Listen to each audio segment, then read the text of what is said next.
Assalamualaikum warahmatullahi wabarakatuh. Saya Desti. Di kesempatan kali ini saya ingin menjelaskan tugas saya yang berjudul Tujuan Hukum Islam atau Maqasid Al-Syariah.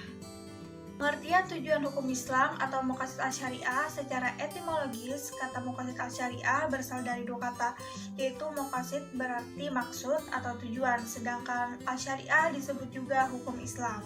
Nah, kalau secara terminologis, Maqasid Al-Syariah dipahami secara variatif oleh pakar hukum Islam seperti Ibnu Asyur, Al-Badawi, Al-Fasi, dan Al-Juhaili.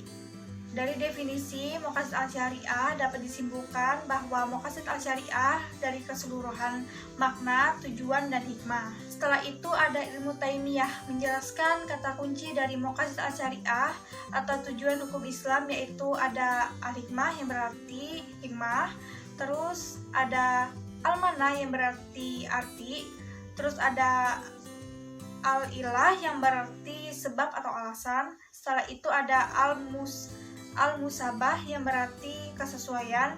Yang terakhir ada al-maslahah yang berarti kemaslahatan. Kajian Maqasid Al-Syariah merupakan kajian yang penting dan menarik dalam bidang ilmu fikih. Hukum Islam datang ke dunia membawa misi yang sangat mulia, yaitu sebagai rahmat bagi seluruhan manusia. Dengan tujuan hukum Islam dapat ditarik suatu peristiwa yang sudah ada pada secara tepat dan benar, yang selanjutnya dapat ditetapkan sebagai hukum peristiwa yang tidak ada nasnya. Nah, syariat dengan tujuan yang merealisasikan kemaslahatan umum, memberikan kemanfaatan dan menghindarkan bagi umat manusia. Terkait dengan ini, Abu Jahra mengatakan bahwa setiap hukum Islam memiliki tujuannya hakiki, yaitu kemaslahatan. Teori Maqasid Al-Syariah atau tujuan hukum Islam yang menjelaskan bahwa tujuan akhir hukum Islam adalah satu, maksud dari satu itu yaitu kemaslahatan atau kebaikan dan kesejahteraan umat manusia. Nah, perbedaan pendapat dalam masalah teologis seperti yang tadi berakibat juga terhadap perbedaan dengan usul fikih. Bahkan argumen teologis dijadikan dasar untuk memperkuat adanya perbedaan usul fikih. Namun demikian, usul fikih menuntut suatu cara berpikir dan metode penalaran yang berdiri dari metode ilmu kalam atau ilmu Islam. Masih banyak ayat Al-Quran yang menunjukkan perintah dan larangan yang diikuti oleh alasan-alasan yang menguatkan perintah dan larangan yang tidak disebutkan alasannya, bukan berarti tidak ada maslahat dan mafsadatnya. Dalam hal ini, Allah memberikan kepada manusia, terutama para mutajid, untuk mencari tujuan di balik perintah dan larangan tersebut. Nah, dalam rangka mewujudkan kemaslahatan di dunia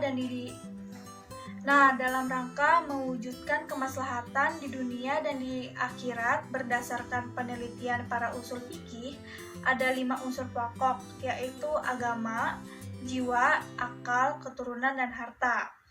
Terus dalam usaha mewujudkan dan memelihara kelima unsur pokok tadi, ahli usul membagi lagi menjadi 3 bagian tingkatan dari Maqasid Al-Syariah atau tujuan hukum Islam, yaitu dari daruriyat, hajiyat, dan tasimiyat.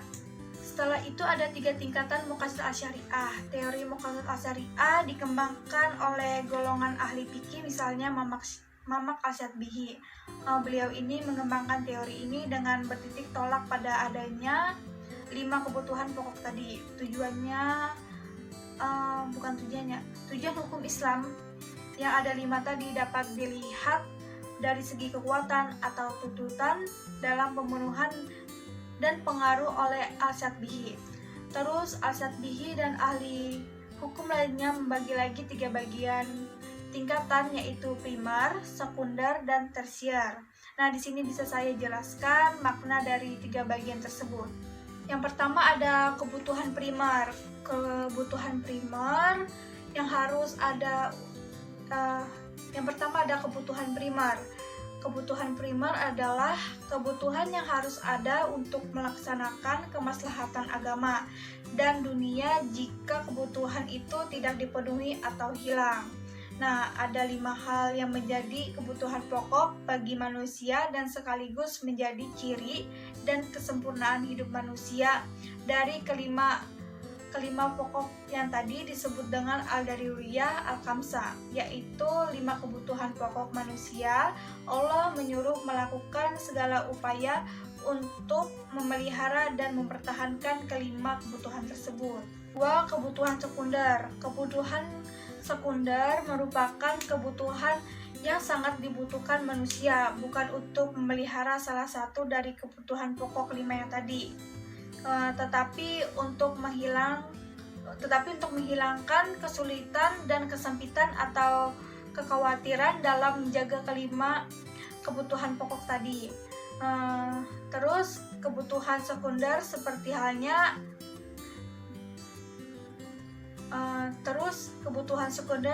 halnya dengan kebutuhan primer juga, terkait dengan permasalahan ibadah, adat atau kebiasaan, muamalah dan jinayah. Yang terakhir ada kebutuhan tersier. Nah, kebutuhan tersier ini tidak berimplikasikan adanya hukum wajib pada yang diperintahkan dan hukum haram pada yang dilarang, sebagaimana yang berlaku dalam Daruriyat dan Hidayat. Segala usaha untuk memenuhi kebutuhan tersier ini dapat menimbulkan hukum sunnah, dan mengabaikan kebutuhan ini menimbulkan hukum mahruh. Kebutuhan ini pada prinsipnya untuk mewujudkan akhlak karimah menuju kesempurnaan hidup manusia. Sekianlah penjelasan saya mengenai tujuan hukum Islam. Mungkin hanya ini yang bisa saya sampaikan. Bila ada salah kata, saya mohon maaf. Wassalamualaikum warahmatullahi wabarakatuh.